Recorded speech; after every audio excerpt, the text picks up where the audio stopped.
It's no surprise that organizations, businesses, and of course people are struggling right now. And in a recent survey conducted by OSU and the Attorney General's office, it shows that charitable organizations are operating far below their normal budgets. NBC4's Danielle Grossman is live in Columbus tonight to tell us about that. And Danielle, what was the purpose of that survey?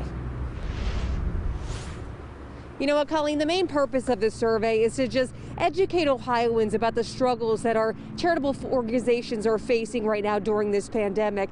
And one very unfortunate thing we learned in this survey, about 250 of the 3,700 organizations that answered the survey said they had to close for good.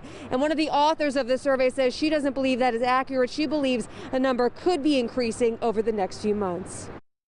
We have been seeing a 225% increase in the number of people coming each week for food. More people, including those who may have never needed help, are now asking for some. Right now, they're just being stretched so thin, it's just impossible for them to carry on. It was really sobering to think about the states. We're so hyper-focused on Franklin County. Dr. Aaron Beaton helped create the survey sent to nearly 40,000 charitable organizations in Ohio.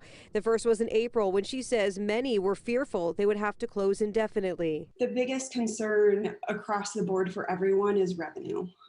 They don't have enough money coming into the organization. The survey shows more than half of the organizations who responded, that's about 3,700 of the 40,000, are serving at a decreased capacity or not at all. Lisa Cortez, president of United Way, says they've been fortunate, but that's clearly not the case for other nonprofits. We have, gotten significant contributions to be able to serve versus the arts, right? Where there's not a need.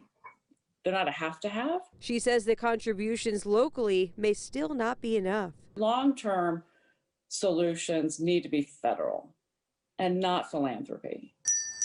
For the Salvation Army, with 50% fewer toy drives, less foot traffic for their Red Kettlebell campaign, fewer volunteers, and a growing need, they're among the organizations hoping they can hang on. The donations are not coming in at the pace and level we need them to keep up with the need. Now, Dr. Beaton wants to remind everyone out there, if you are thinking about donating this holiday season, there's a special tax break that you may qualify for that only pertains to 2020. Also, the Attorney General started a brand new website to help out all of our charitable organizations and, of course, anyone out there who's looking to donate this holiday season.